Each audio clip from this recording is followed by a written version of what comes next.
Welcome to session 3, part 1, ensuring culturally, socially, and personally responsive teaching. Thank you so much for being here today and joining us for this workshop, which is a collaboration between Equity, Disproportionality, and Design Project and the National Center for Urban School Transformation at San Diego State University. We are so excited to be able to provide this type of an opportunity for you. As we are a project that is part of the statewide system of support network and funded by the California Department of Education in collaboration with California Collaborative for Educational Excellence. We are ED&D, the Equity, Disproportionality, and Design Project, and our goal is to prevent disproportionality in schools so that every student has the opportunity to live up to their full academic and social potential. And we know that one of the ways that we can do that is by providing high-level, research-based, successful academic instruction in our classrooms. And so we are so grateful to be able to partner with NCUST and provide these types of training opportunities for y'all. Our team is made up of a group of individuals led by our executive director, Russell Coronado. We also have our program clerk, Adrian Bautista. We have Ryan, Marcus, and Olivia, along with myself, part of our team. And so we're so grateful to have you here today. And at this time, I'm going to turn it over to NCUST to introduce their team members and take it away. Thanks, Erin. From NCUST today, we've got 5 of us. There's 4 pictures, but there's 5 of us here today, so I'm going to introduce everyone. First, our new executive director, the former superintendent of Chula Vista, Frankie Escobedo. And I'm Kara Riggs. I'm an executive coach with NCUST. Jose Iniguez is also an executive coach. And then we also have our founding director, who's now an executive coach with us, Dr. Joe Johnson. And Rupi Boyd is with us as well. She's also an executive coach. Thank you, Kara. And we're so privileged to be here because part of our reason for being is to help schools and districts create models of equity and excellence. And you being here really is a testimony that you are ready to move, whether it's your classroom, your grade, your whole school forward so that all demographic groups achieve remarkable outcomes. And that's really the only reason why we exist, because that's what we strive. That's why we are in existence, to ensure that we establish models of equity and excellence. And even though we started transforming urban school, our mission has broadened. We are eager to support any school. Like, for example, just today, me and my team were supporting a school with mostly military students in their campus. So, you know, we are here to support a variety of settings, a variety of schools. Why? When you look at the next slide, we know that since our research and in our existence in 2005, we've studied over 160 schools in 25 states. And this is what we found out, that one, teaching and learning matters. What happens in the classroom is really critical. That's why when we go into schools and provide services, we look at every single classroom and see instruction that happens in all grades. So teaching and learning matters tremendously. Culture matters as well. I mean, you can almost sense the culture once you enter a classroom or an office. Is how you feel, and when you enter the school, it really mirrors how people are being valued and respected. And systems matters tremendously. And how you create systems and structures to support, you know, learning is critical. And we all know leadership matters. I know that when I was superintendent, my number one decision was who I hired as a principal at a school, because leadership really affects systems, affects culture and affects teachers. So leadership matters tremendously. So you'll see on our next slide is one of the books. We've actually published 3 books, and there's a 4th one coming along the way on specifically on the best practices for African American students. But this one, we've been focusing in during these series of workshops on this singular book on teaching practices that we have found prevalent in these high positive outlier schools, right? And you can see that there are 8 in total, and our focus today is that number 4, which is ensuring culturally, socially, and personally responsive teaching. So that you're going to hear from some of our exemplar teachers that we've visited, on a national perspective to talk about that singular practice of ensuring cultural, social, and personally responsive teaching. So our goal today is to go beyond the practices that we've covered in the past 2 sessions, which were promoting clarity, and the other one was checking for understanding. This one is important, ensuring culturally, socially, and personally responsive teaching. We want to make sure that everyone in the group today understands the value of that and what it actually is. And then we want to help you strengthen maybe what's already begun as efforts in your building to ensure this practice, and then also support you if you're just beginning to understand that this particular practice is important. We want to help support you in that as well.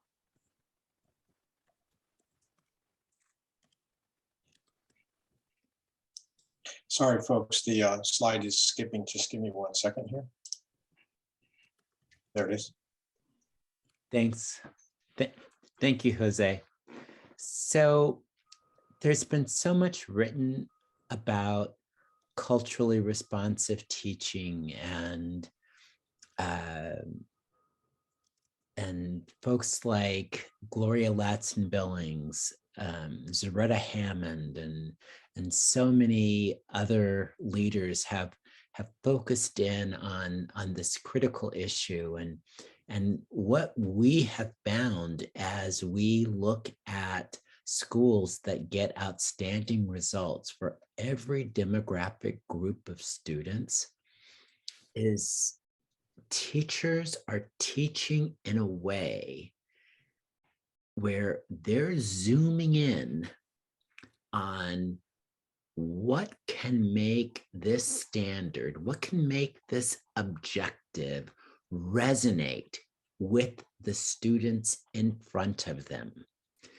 Whether that's through connecting with their cultures, connecting with their backgrounds, connecting with their prior knowledge, connecting with their experiences at home. So in order to do that, and in order to do that well, what we have learned is that there are really 4 distinct but connected elements. One is that in these schools where we see wonderful culturally, socially, and personally responsive teaching, is that teachers are taking the time to get to know their students. They're getting to know their students' cultures, their students' backgrounds, interests, prior knowledge. They are keeping in mind that even though there may be students of the same ethnicity or the same language background, they recognize still that every student is different. But by getting to know one's students, one can determine what's the best way to reach that student. What's the best way to connect this standard that we want our students to learn with their backgrounds in a way that is going to increase the likelihood that students say, oh, yes, that makes sense to me. So it really is about building bridges. As educators, we want to take kids to places where they haven't been. But sometimes the publisher hasn't given us a bridge. So as we try to introduce a concept to students, we find that oftentimes we have students who have been left behind because that example from the textbook or that example from the worksheet just didn't resonate with our kids. And so it's about recognizing that we can teach diverse groups of students almost anything, as long as we build that bridge so that we're connecting with their prior knowledge, their experiences, their culture, their backgrounds. But also what we've learned is, hey, that's hard. That takes some time. It takes some planning. And so in these very successful schools, we see teachers coming together regularly in their teacher collaboration meetings, in PLCs, and they're working with each other to think about, well, what is the best way to teach this concept, to teach this skill in a way that's going to connect with our students? What examples can we use? What literature can we use? What are some strategies that we might use that our students can relate to and make sense of? And then finally, we see in these schools very deliberate efforts from teachers to check back with students, because they might think, okay, here's an activity that really is going to do the trick, build that bridge for this particular student or this particular group of students. But if we're not checking to make sure, sometimes that bridge can have some big holes. And so by checking, we can make sure that the examples that we provide, the strategies that we provide, truly resonate with our students and lead them to deeper understandings of important concepts. So today we get to hear a little about each of those 4 interrelated strategies for ensuring culturally, socially, and personally responsive teaching. And we will hear a little bit from 4 different teachers in 4 different schools that are recent winners of NCUST America's Best Urban School Award.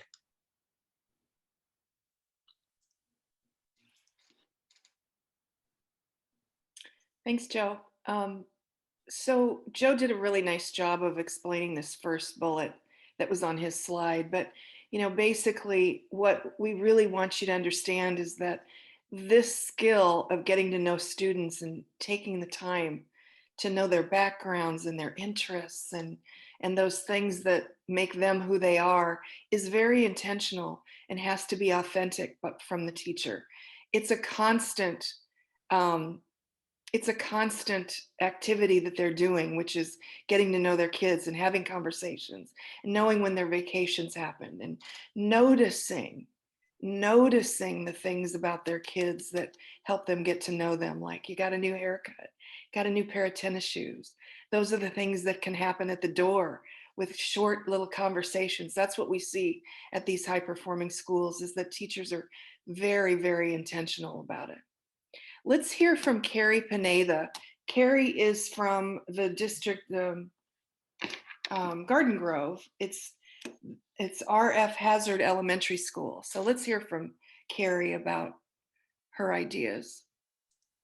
That when I came fresh out of college, excited to join the teaching career and be what I always wanted to be, that I was teaching from the book. You know, they gave me a manual, they gave me a set of lesson plans, and you know, I thought that's what I had to do. And I quickly realized, thankful for so many amazing teachers, veteran teachers I was surrounded with, new teachers who were going through the experience with me, that wasn't the way to teach. I had to teach from the heart. I had to teach from my heart into the heart of those kiddos. And the book was a great way to get there. But I learned really quickly that I needed to take risks and I needed to change things. I couldn't just stick with the black and white curriculum that was in front of me, because one of the things I learned a lot about was the community I was serving. Our students had different lives than I did. They came from different backgrounds. So I had to learn about those communities and learn about that culture, the different cultures that we have at our school, understanding things like holidays and religious beliefs and cultural backgrounds, so that I could tailor my teaching to the kids in a way that was going to impact them and affect them and really make them want to work hard and to see that success. And you know, taking those risks was really influenced by the amazing teachers at our school. Our staff has always been ones to say, hey, it's not working, let's do something different, let's take a risk, let's push that aside, let's pull out what we need to make sure these kids are doing it. So my administration, my colleagues, they gave me that confidence to do what the kids needed and to make sure I was reaching them with the voice that they needed to hear. That when I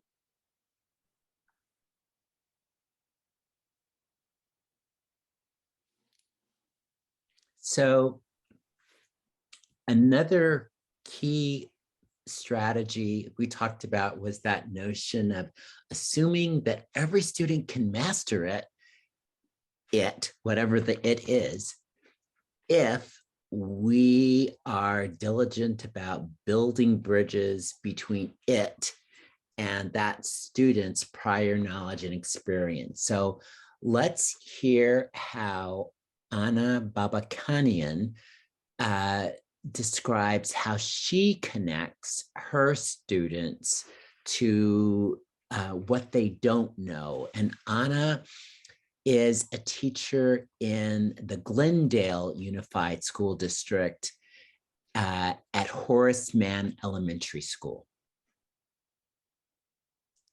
While I'm teaching, I really like to engage my students in the lesson that I'm,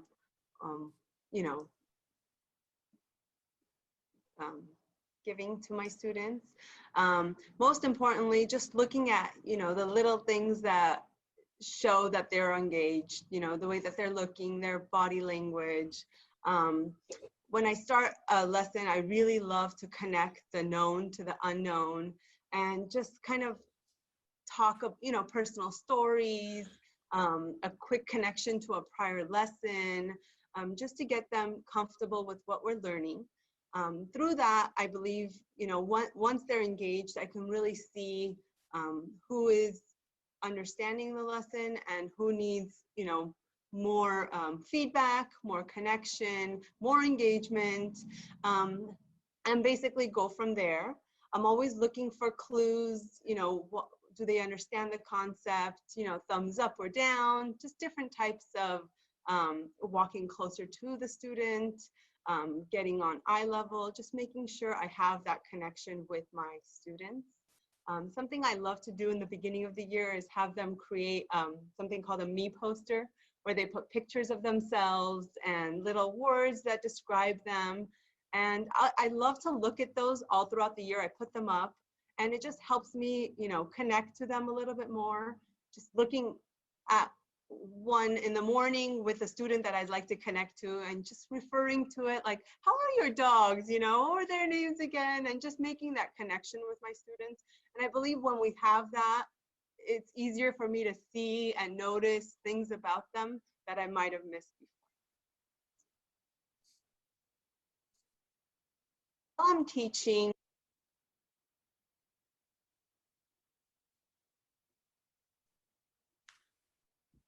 Jose, you're muted.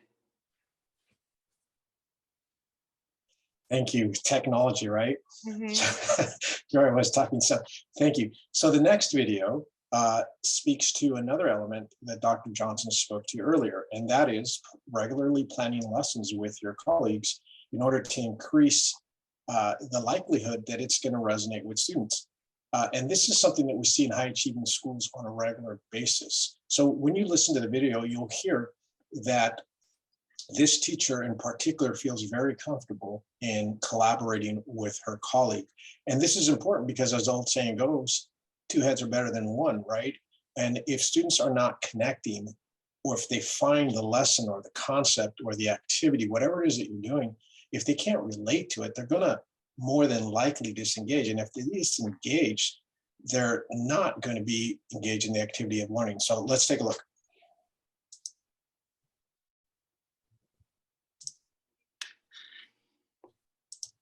Fourth grade, we teach a lot of measurement conversions, metric units, mass, and they're not always very friendly. Some are, you know, multiply by 10, multiply by 100, multiply by 1,000. But one that's not friendly is the liquid measurements, you know, cups and quarts and gallons. And honestly, the first time, I'm thinking of a specific group that I was working with. Well, the first time I taught that lesson, they didn't get it.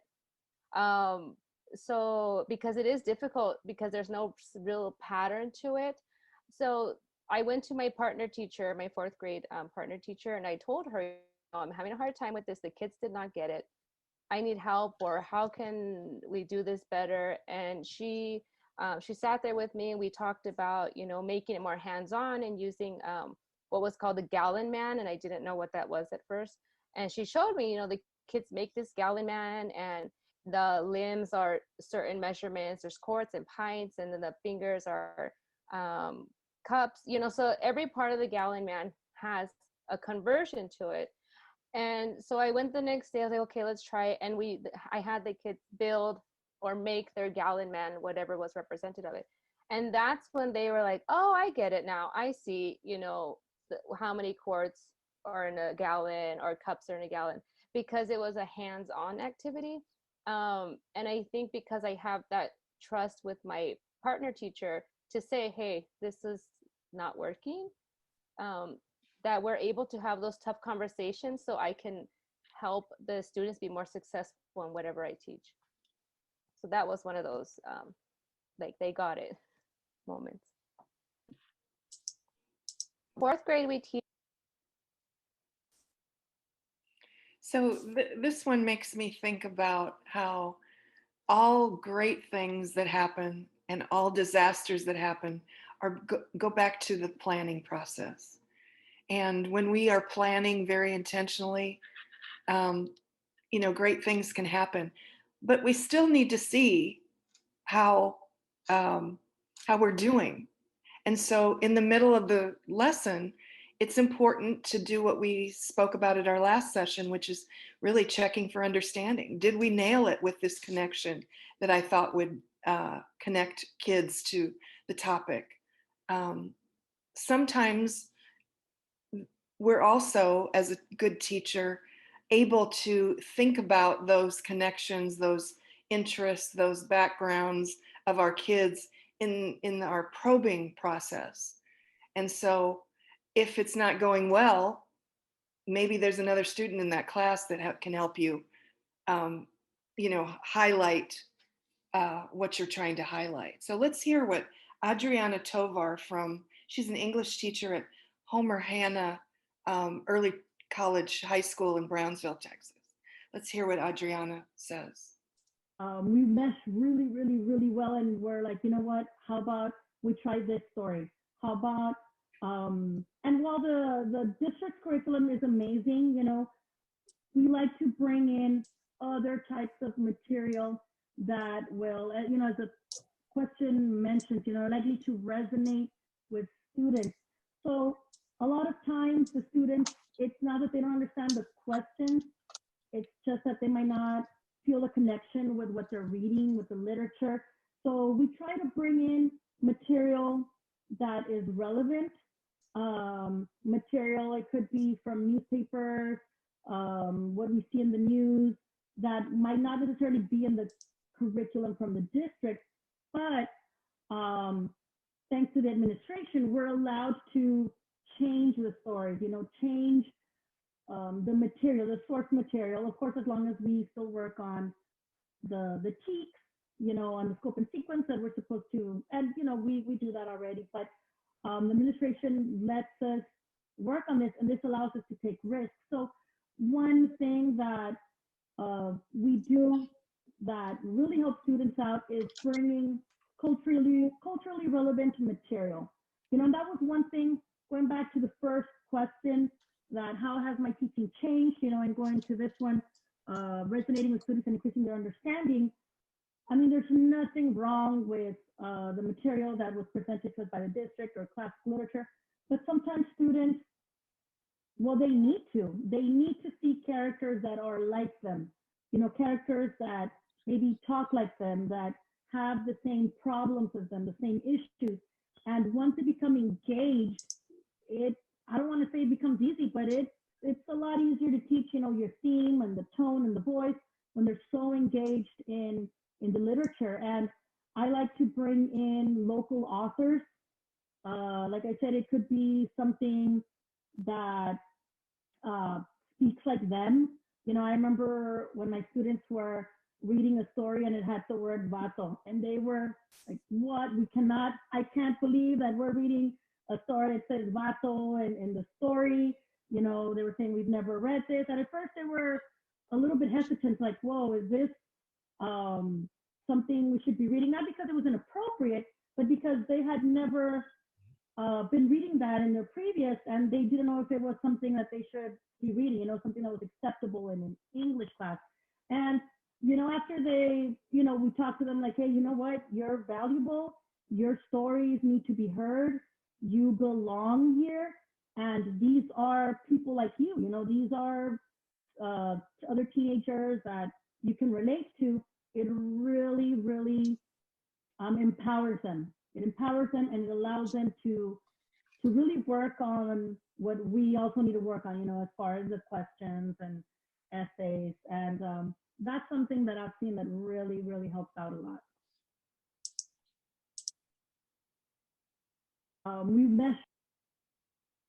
So we've just heard from 4 excellent teachers share how they implement the various components that we've been focusing on today.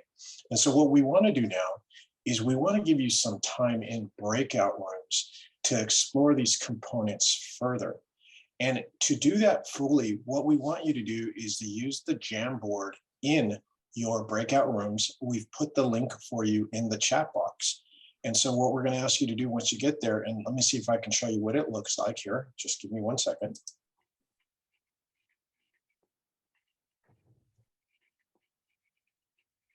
It's not cooperating today. 1 second here. I'm sorry, one more time. Technology. And so when you go there, this will populate here in a second, but when you go there, you'll see Post-its. And so you'll also see the different components displayed there in the Jamboard. And so take some time amongst yourselves in a group, talk about the different components, and write your responses in, it's skipping, I'm sorry, folks.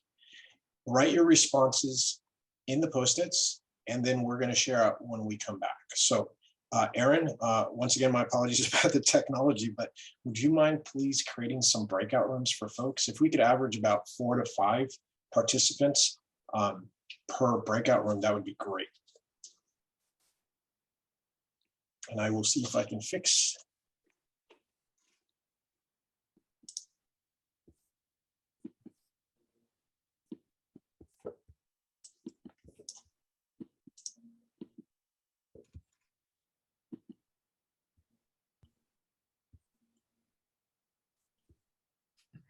All right, I'm going to go ahead and open. We're going to have 2 rooms so that we can split up participants and our NCUST coaches. Does that work all right for y'all? Absolutely, thank you. And one of the things I forgot to mention is we're going to provide you with approximately 10 minutes. Perfect. So, thank you.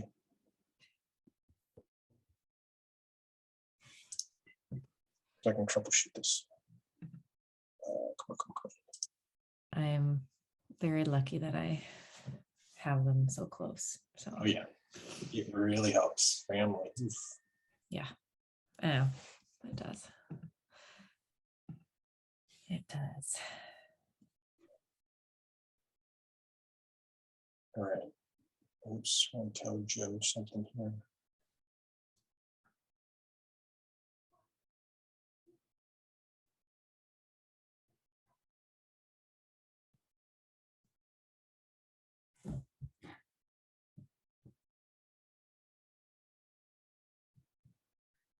See if you can guess this one. Ready?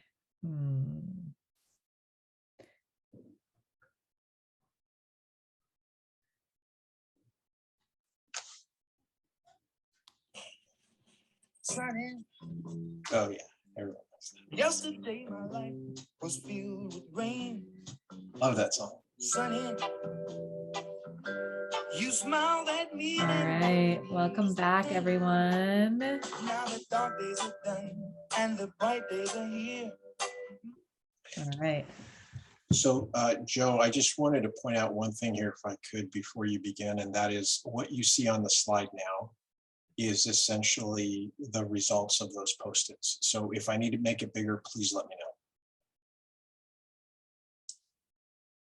You're on mute, Joe. I was just confessing that I'm an old dude, and it would be helpful if we could make it a little bit larger. How's that? More? Okay, a lot larger. Okay, let me try here. Come on. Okay, I think I can manage there. So I think that we've had some good conversation about some really important issues. And I think that our different participants talked about a variety of ways that that they engage time in getting to know their students, connecting with their students, and that it's valuable. It's time well spent. And I think that all of those things are really important, as somebody said, to build that strong foundation for teaching. And just this general notion that it's all about building a bridge from the known to the unknown.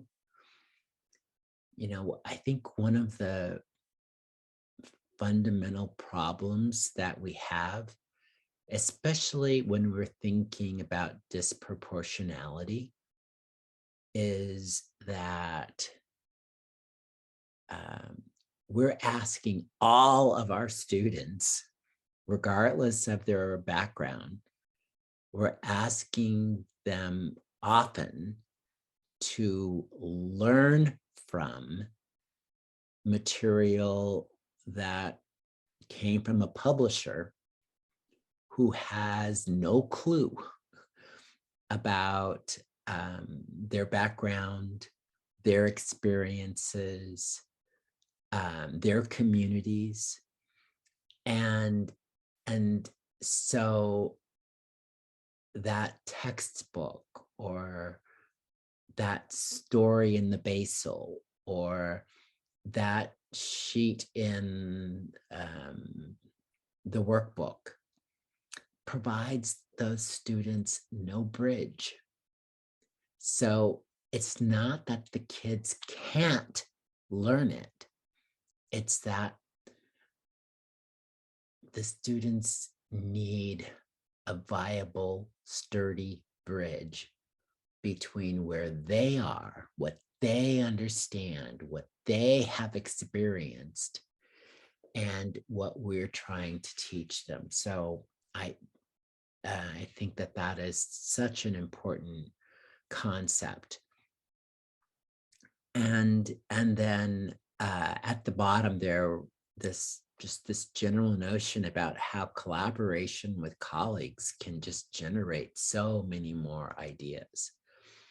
If I'm sitting by myself, I'm left to my own devices. But man, when I have my colleagues around and we're brainstorming, I learn so much, and then it triggers more ideas for me that I can contribute.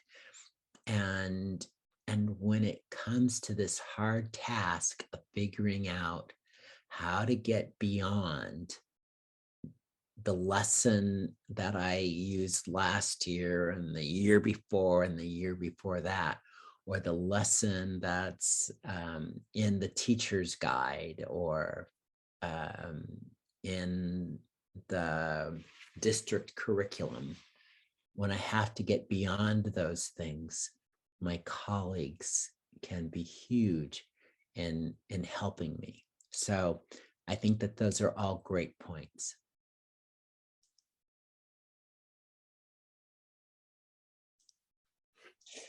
So thank you for that. And that was in getting to visit both rooms, some excellent ideas. So we're going to have you break out into the same groups again for about 10 minutes.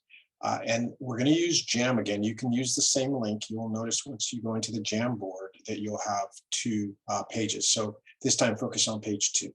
But what we want you to do this time is take a few minutes and read an article by 2 authors who just happen to be here today, Dr. Johnson and Dr. Ruby Boyd, who co-wrote this great article. It is brief, so we're going to give you about 3 to 5 minutes to read that. And once again, the link to that article is in the chat box. And so you can do that during your breakout room or before, but at some point find your way to your breakout room to discuss the article. And just like we did last time, let me see if it'll work this time. Once you're in Jamboard, as you can see here, what we're going to have you do is, after reading the article, discuss what are your thoughts about how you might improve this particular teaching practice that we've been focusing on within your school or district. And so with that, as I indicated, we're going to keep you in the same breakout rooms, and go ahead, access that article now. And when you're ready, go ahead and join that breakout room. I'll give everyone a couple of minutes to read the article and then put you into your breakout rooms. Thank you.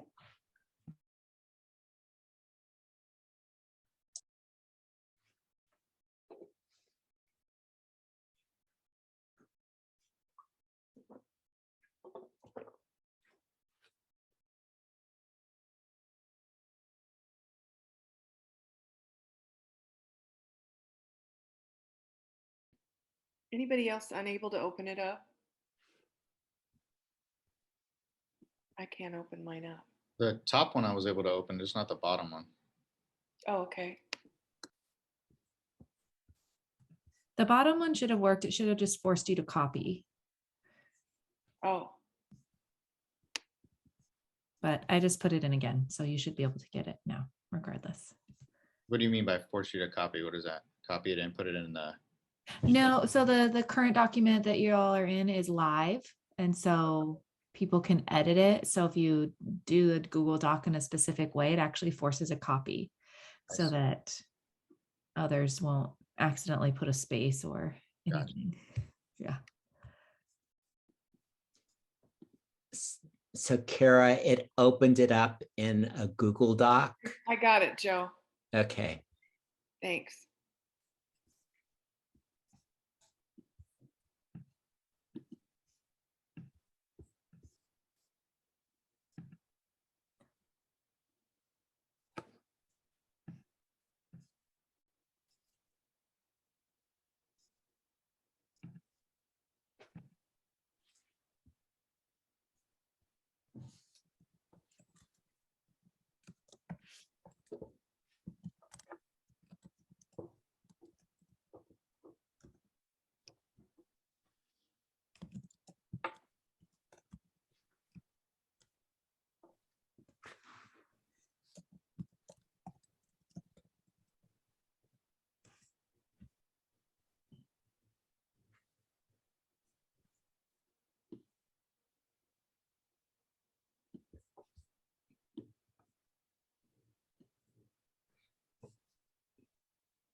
All right, it looks like just based on some numbers and things that are going on, it might be best to just keep everyone in this main room to have the conversation, if you're all right with that. Perfect. Okay, I'm going to turn over to y'all then.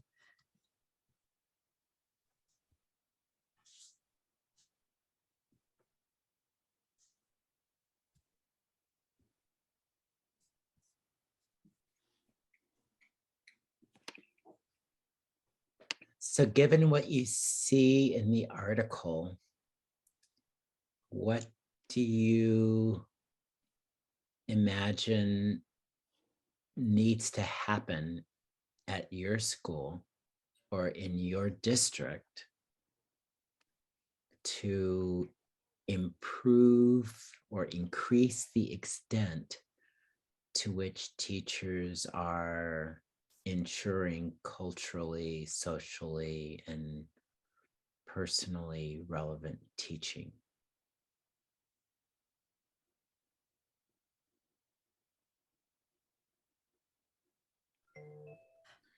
May I just ask, was it the same Jamboard link that you wanted me to put in? You know what? It's fine for you to just do the same. Yeah. Okay. I'm happy to take notes and put it on the Jamboard as people are sharing. Perfect. Did you want to share the screen, Jose, or do you want me to share the Jamboard?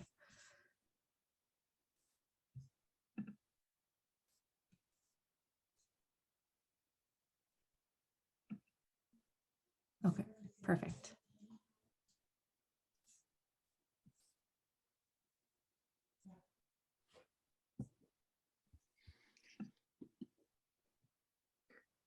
Corey, were you about to say something?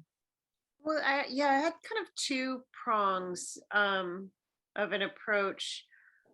And one is just making sure that any materials that we are using in the classroom, that they're, universally designed to be accessible, whether it's making sure that any article is delivered at multiple lexile levels or has an audio support or whatever. So there's a basic point of entry of just accessing the same information, and keeping kids in the room as much as possible in those conversations. Because I often find that a lot of our marginalized populations from these conversations are marginalized by design in our own school settings too. We pull students to go give them support in something, and then they miss a classroom conversation. So it just kind of spirals into this ongoing disconnection. So some of that can come through universal design, but the other piece too is I think really getting intentional about bringing in materials and challenging ourselves to really be insistent about using contemporary culturally relevant voices, because I do see that even while we do it, I think a lot of schools and districts have a tendency to do that as extra activities that the teacher brings on top of a basic foundation of what the district purchased for curriculum. And so I think really looking at the voices of who's writing the everything that we're using and who's represented there could have more of a culturally responsive intentionality than what I've seen, not just in our district, but in multiple districts. Very nice. Yeah, those are really important comments. Other thoughts? Just adding that, you have to maintain that expectation in the students and not, we have this thing where if the student comes in with an accent for some reason, that's a reason to water down things. And it's just no, he just has an accent. We just have to find a way to tap into what's there. And so that was an absolute unconscious thing that was happening. And so, but once, you kind of bring it to the attention and you say the expectation should still be there. Maybe you have to flex a little bit, make it okay to fail. Rewrites are okay. And go at it a different way. It's just an accent. It's not achievement. data. Such an important concept. So what you're saying is that the level of expectation doesn't change.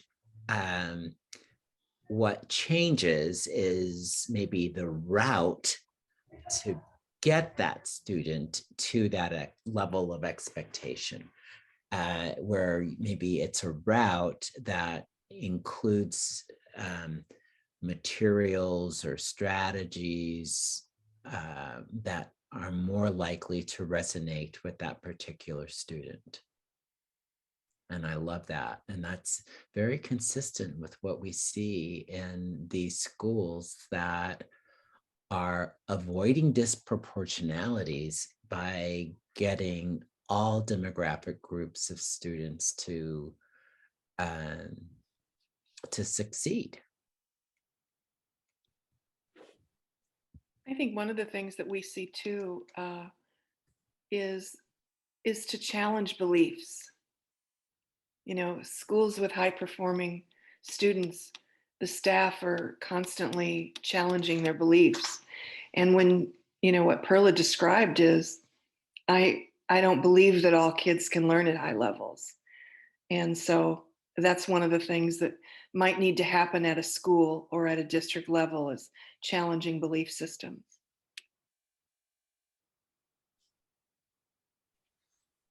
Something else that I've noticed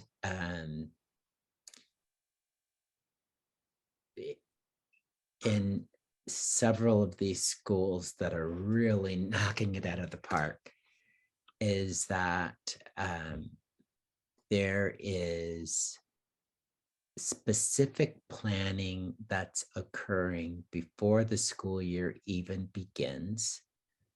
And that specific planning is focused upon the literature that will be the focus of instruction during the year. And so teachers know, well, we have all of these really challenging literacy standards. And so often we go back to basals or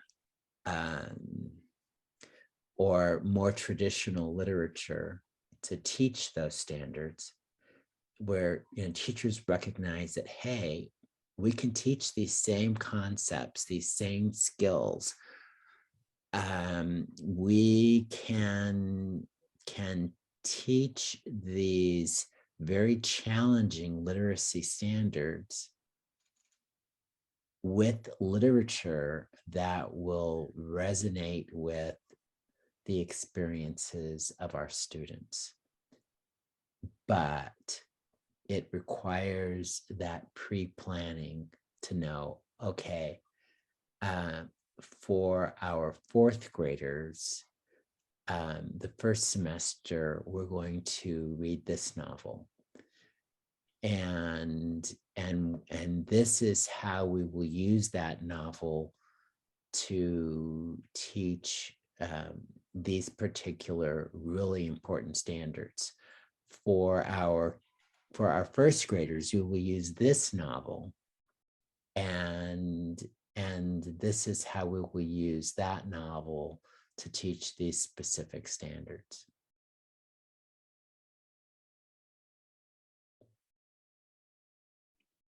Is my mic working yet? Yes. Can you hear me? Okay. Yeah, I just wanted to tag off of kind of what Perla said. I luckily work at a site where they really are working to build the bridge and look at a lot of those factors and to really make it more culturally and meaningful for the students. What I haven't seen in the mind shift, I'm a psychologist, is that they come with so many barriers that I think their expectations aren't still where they need to be for these kids. They still look at special ed as the support they're going to need at the end of the day, versus really just seeing it's a lot of factors and reasons for and we just need to keep working and providing intervention on the gen ed side. Yeah.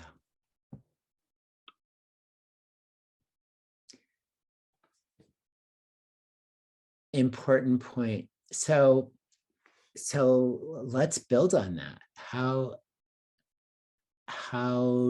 do good educators address some of those mindsets? What are your thoughts?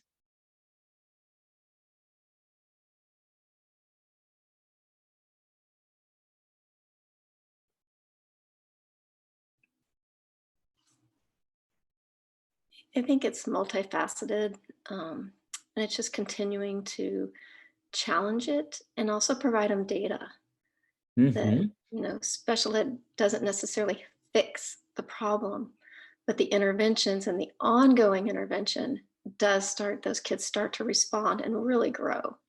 Yeah. I think that you're right. So I think it's important that we not criminalize our colleagues for what they don't know.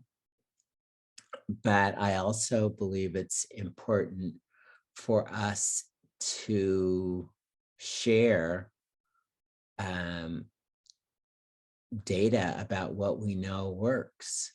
And so when teachers say, hey, I had that concern and this is what I tried and this worked. And here's evidence that shows that it worked.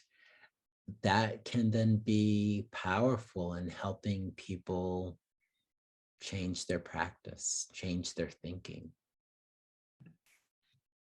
Can I share something, Joe? Please. Just came to mind as that was being shared is, I think for me and my experience, every individual here I see as a leader because they're here wanting to learn and to grow. And it starts with us, right? It really can just start with the way that we ourselves talk about students, and the way that we engage in conversations with our colleagues about students, not in a way that's negative in our response, but just the language that we choose to use, whether that's more of a growth-based language, right? Yes.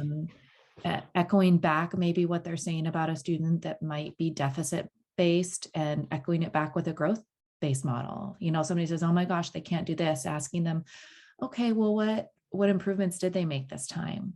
And really starting to engage in conversations with that more growth based mindset, I think can start to shift slowly, but it can really start to shift the way that we have and set expectations for our students, and then talk about our students making expectations, right? We are expecting them to grow. We're expecting them to make great growth, and talking about it in that way, I've found at least can make it a little less, because at times I think people are just afraid, right? They're afraid of, their own mistakes or what a student struggling means about them in the classroom or them as a leader or whatever the case might be. And so really framing that mindset and shifting that mindset to be, well, what are our students growing and how are they doing better? Where are we seeing those great things happening, can take some of that pressure off and give people just those different language frames to talk about all students achieving. Thanks, Erin. Okay. Thanks. No, that's really important. Dr. Escobedo earlier mentioned that we're working on another book, and we're almost done with that. But there's a chapter of that book that I'm working on right now that's all about leadership, and what we're trying to communicate in that chapter is that it's not just that leaders believe that every demographic group of kids in that school can excel. It's that they exude that belief just kind of flows out of their pores. And so they can't help but respond when they hear things that suggest an absence of belief. And they do so professionally, they do so respectfully, but they also do so clearly in a way that shows that, hey, this is what I know. This is what I believe. And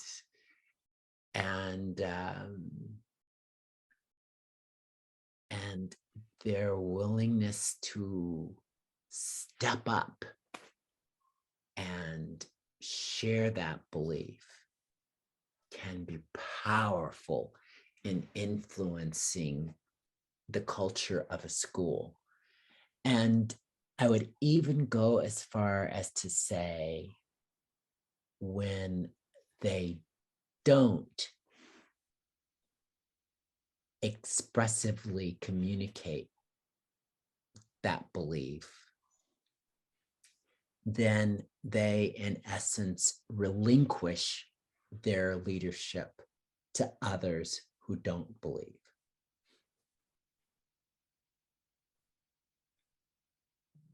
Joe, they're almost predictable.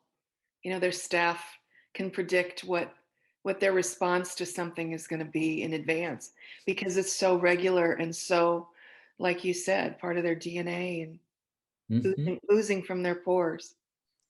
Yes. Yes. And the same for any teacher on any site that believes that too, right? Like I've worked, you know, yeah. I mean, everyone knows, like, if you go to this one, their classroom, they're not going to let you talk about kids in any negative way, right? They're going to talk about all the incredible things every single child in their classroom is doing all the time. So yes. Yes. And a lot of times, you know, this really takes me back to what we see in high achieving schools a lot as well. A lot of times, as was mentioned earlier, it really is about a lot of teachers, either individually or collectively, they don't have a strong sense of efficacy that they can make the change that they want to. And so whatever initiative that you might decide to implement after listening to this particular practice, it's very important to not just stop with that PD, but to go forward and to reinforce it by calling attention to every success, no matter how incremental it may be, because it really does help to remind and reinforce to staff that this is possible, not just with students at other schools and other districts, but these students here. So it is very important, once again, to just come back and celebrate every little success, no matter how incremental it may be. That is leadership. Absolutely. Thank you for sharing that, Dr. Iniguez. I'm currently working on my progress reports for my students, and it is definitely an opportunity for that, where I feel my own shortcomings and see different things happening. But then when I look in the context of the information I've collected, I have a student who's, you know, on task 50% of the time. And I feel frustrated by that. And then I read over my prior progress reports and realized that almost a year ago, he was at 15% on task. So that, it's very perspective changing to take that step back and be like, okay, it is frustrating. It's okay for me to feel, it's righteous for me to feel frustrated and want more.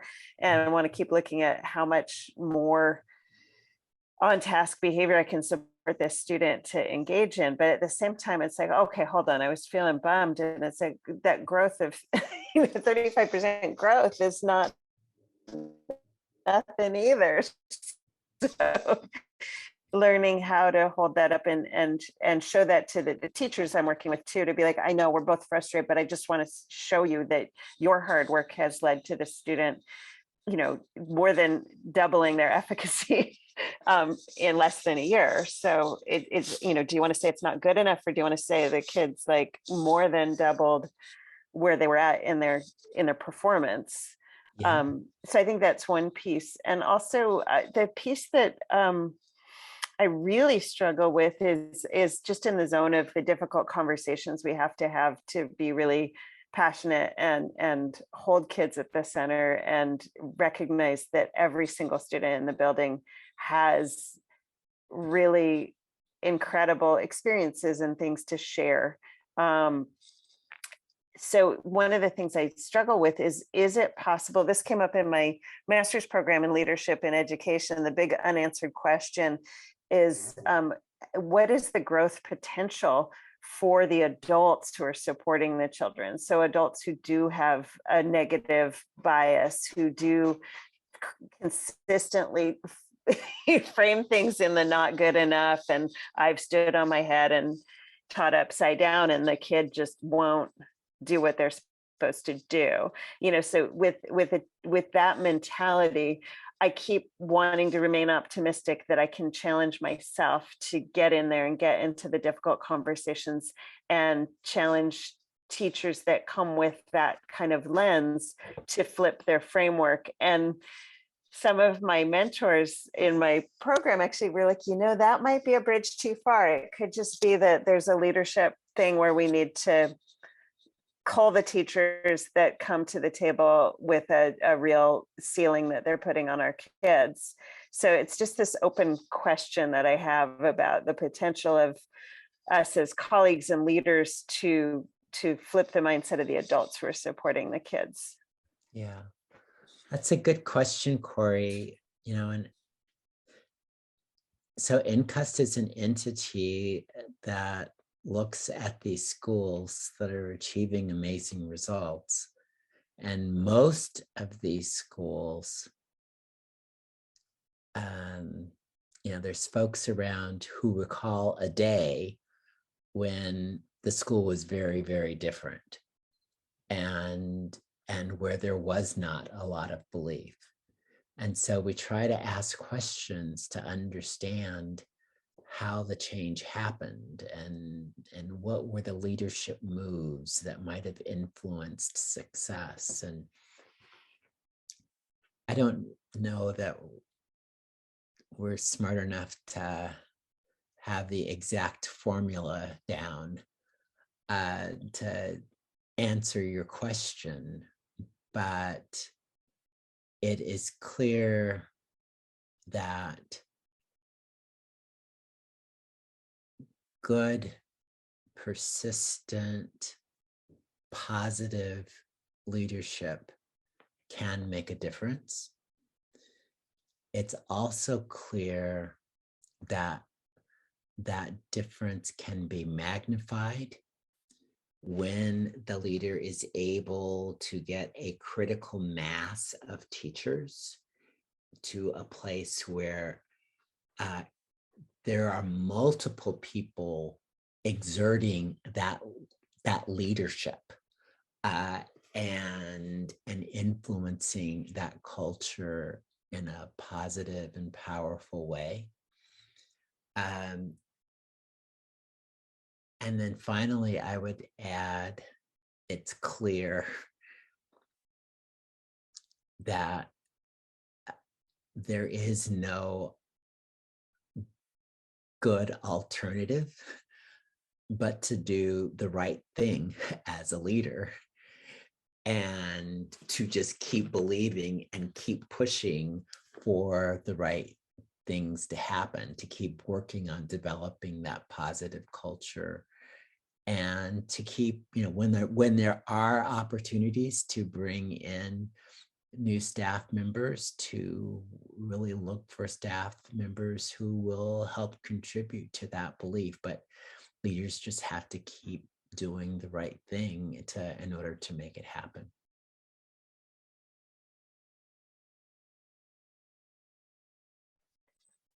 Great. I had another wonder too. We were talking about the choices of curriculum development, like having one novel lead to the next.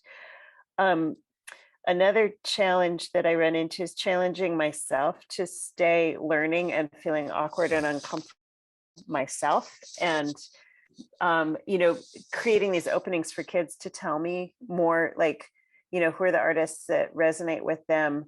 And when I find that I can do that, I think about other pathways to the literature too. Like, it's now an outdated example, but like using Tupac to work your way back to Langston Hughes, and that there's a lot of bridges through making sure that I know and connect with what my students actually care about on the surface, and then digging into like finding the pathways to the references and reference for the source material, so that's just another piece too of being a little bit less top down on, we're going to read this and we're going to read this, and a little bit more of a lift up from like what students are interested in, and showing them how, finding the connections between what they're interested in and what we're interested in making sure that they are able to do by the end of our time with them. Which goes back to that first step that we talked about, is getting to know your students. So when you know what they're interested in, that can be a great clue for a place to start building that bridge. And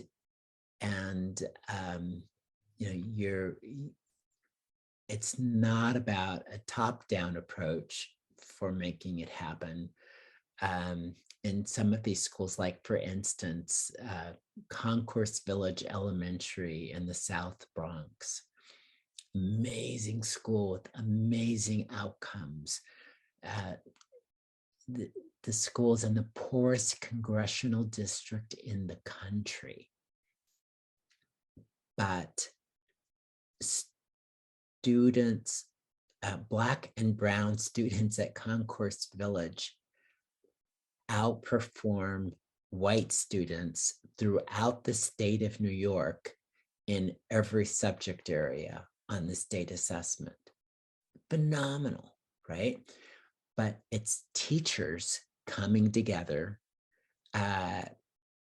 in the spring of each year, talking about literature, talking about what they've read, talking about what might be even better literature to get their kids excited about state standards, right? And so they're coming at it in a way where they already see the kind of difference that they can make, and they're just constantly excited about their ability to work together to plan to get even better results.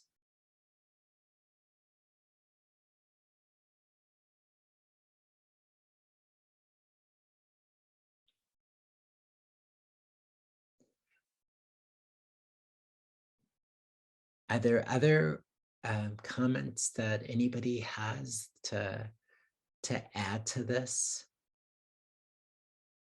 Anything else in the article that anybody wants to comment on?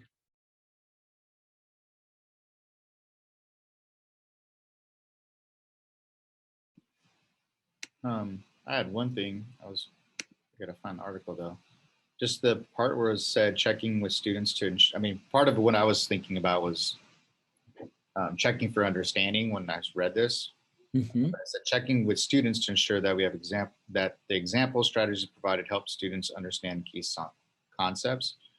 And so that made me think of like surveying kids and finding out from their perspective, are the strategies that we're using in the classrooms working? Are there other things that would be better?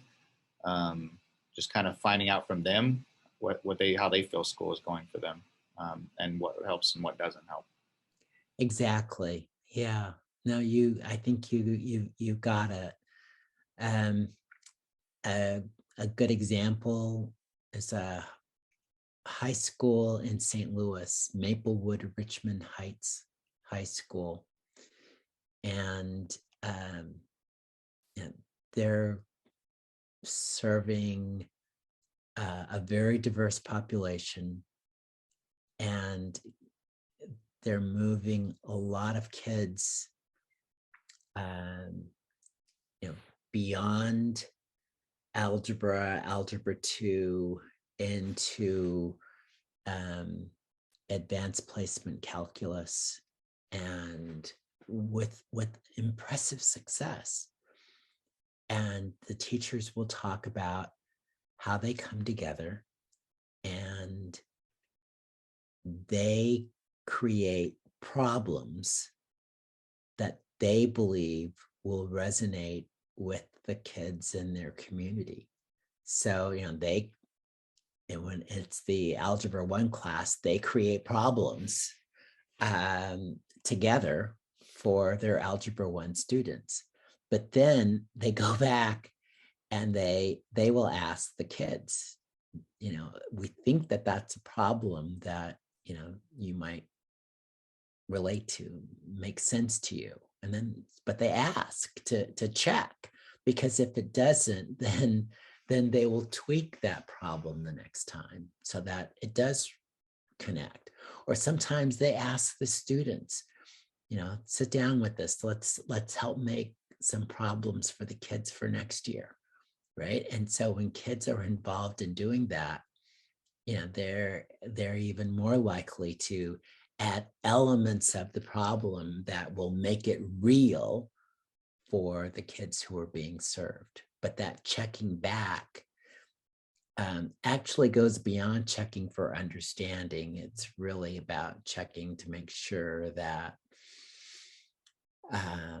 this example, this story, this resource actually made sense, actually created that bridge from the unknown to the known. And can I share another example, Dr. Johnson? Please. So in an elementary school, we had a teacher that had lots of charts up that she was helping. There were some procedural and charts that she felt that there were, or process charts that she felt really would help kiddos to trigger their memory. When she did science experiment in the elementary grade, she would, kind of put some of those things up there, write it out.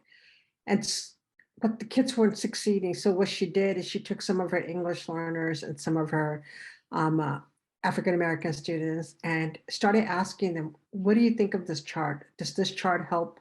What does it remind you of? What does it trigger you of? And how could I make this chart help you to complete this task? So the kids were very responsive. And she did it after school, of course. On different days, she had different kiddos that came in or during recess and asked them these questions where she hadn't even thought of some of the things, suggestions the kids had given her, and how it really changed the whole dynamics of the classroom.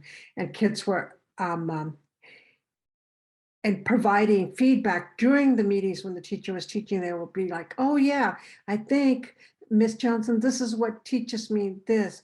Can we write that on there? So it really gave them the ownership that this environment was for them. It wasn't for the teacher. It was really for the kids to learn how to access this material that, would help them achieve at high levels. And that's checking with the kiddos also. That's another way they can do it. Mm-hmm. That's a great example. And Joe, I'm sorry, Dr. Johnson, I'm sorry. Joe, fine. So that also, the example you gave about the high school and how it's doing well in math also really brings to mind one of the things that we often do in math. And that is, when you think about relevancy to students, how often do we lead with procedure?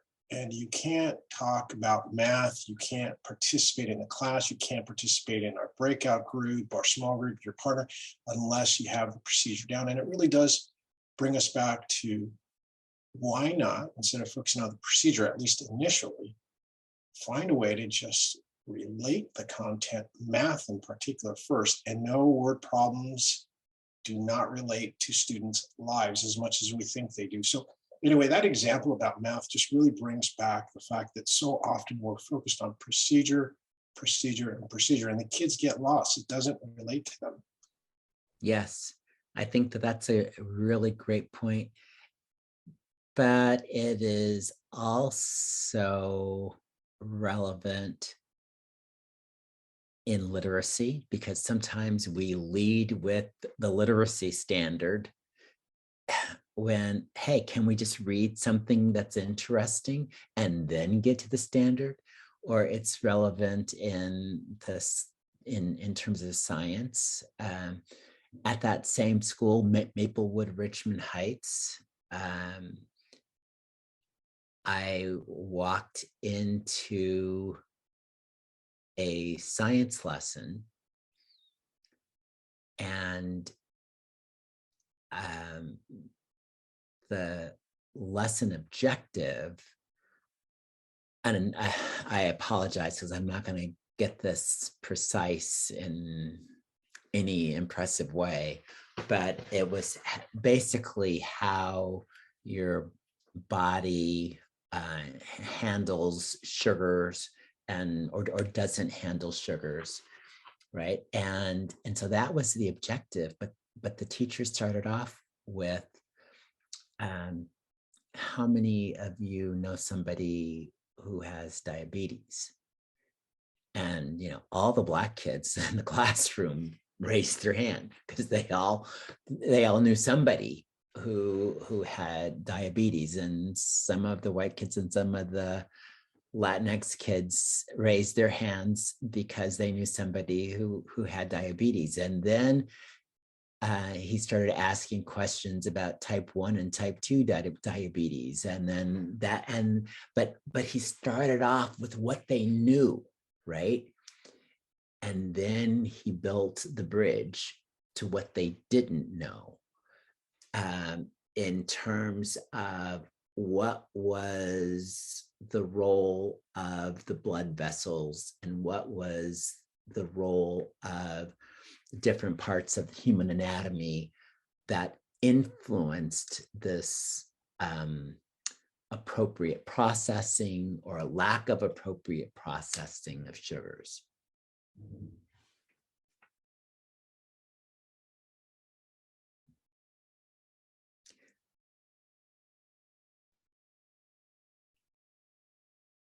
I'm Please. related to that. I'm also very curious because I worked at a school for about 5 years where we had intentional, like, social emotional curriculum and project-based learning, and a very differentiated instructional model. So I'm just curious because it's so challenging to keep that sustainable on the curriculum development and implementation side. There's a lot of challenges there, but the possibilities of having like group work and giving kids challenges where like the math comes backwards, it's like you might have an 8th grade class working on basic 8th grade math skills, but at the same time they're designing a Mars rover project where they have to figure out how to how to get water delivered when your suit has this much sustenance in it and it has to get from here to here. Like we found ways that kids were forced into really complex algebraic systems, and just told them afterwards, it's like, yeah, that was advanced algebra you just did, and created those possibilities of like you have a challenge and something that the kids want to solve, and then that's where the skill comes in. It's like, oh, are we missing a skill to figure out how to get back to that piece that we're building? And I thought it was a highly effective way of teaching, but it's also very, very challenging to figure out from like the leadership end of things, how to roll out that with equity. Cause like some teachers can get their heads around project-based learning, and others, it's a serious challenge if you're not providing the projects kind of for them. So there's two responses to that. One is that in these very successful schools, collaboration is huge. Doing this in the absence of collaboration is really, really hard to sustain, two is that the real truth is that it is difficult to impossible to do this level of intensive, collaborative, often project-based work and cover everything that the state says or the district says we're supposed to cover. And so when I say that, you know, leaders sometimes freak because they go, oh, no, we gotta cover all the standards. We gotta cover everything A through Z. And, you know, my response is, well, you know, how's that working for you so far? Because the truth is, in many schools, it's not working at all. But in these amazing schools that we study, they're pretty blunt that, hey, they may not cover everything, but the things they cover with such depth, and students learn these concepts with such a depth of understanding that students are still very, very successful when it comes to state assessments. So I think that we need to be challenged to think about how we strengthen our collaboration among teachers in schools. As well, we should be challenged to help teachers think about what are the most important standards and to really endeavor to teach those exceptionally well. And almost by definition suggest that, you know, there are other standards that we just may not get to, and be okay with that.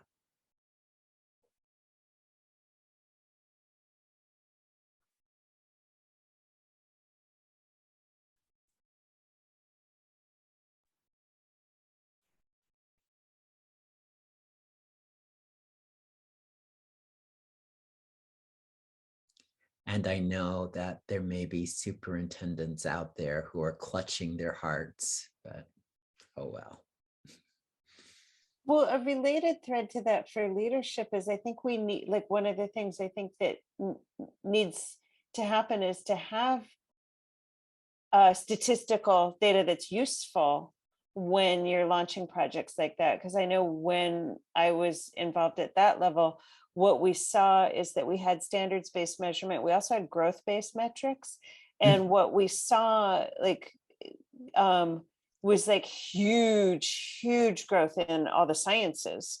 So really unexpected, off the charts, like Empire State Building looking graphs for kids' success with science, where like margins for other things might have been a little bit more predictable, of like, you know, incremental growth of like, okay, the literacy skills are coming along.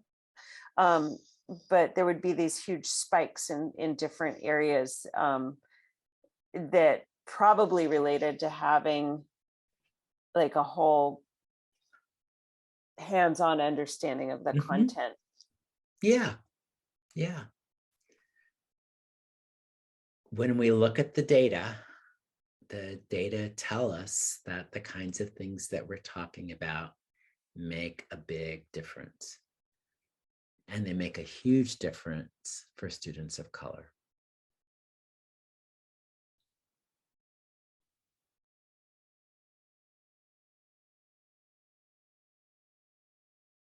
Good conversation.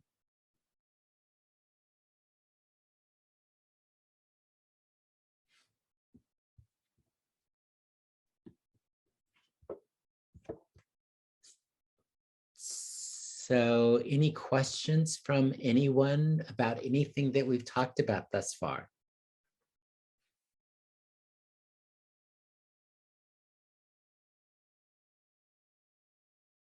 And I know it says you can type your question into the chat box, but we're small, so you can also just ask your question out loud. Just take yourself off mute.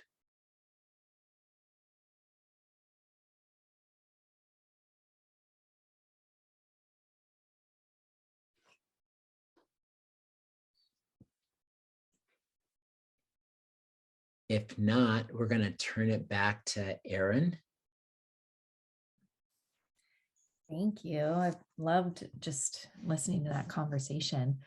Gets me excited. Well, as our time is coming to an end today, we always appreciate your feedback. So I just put in the chat the link to our brief survey. If you wouldn't mind just taking a moment to complete that for us, we would greatly appreciate it.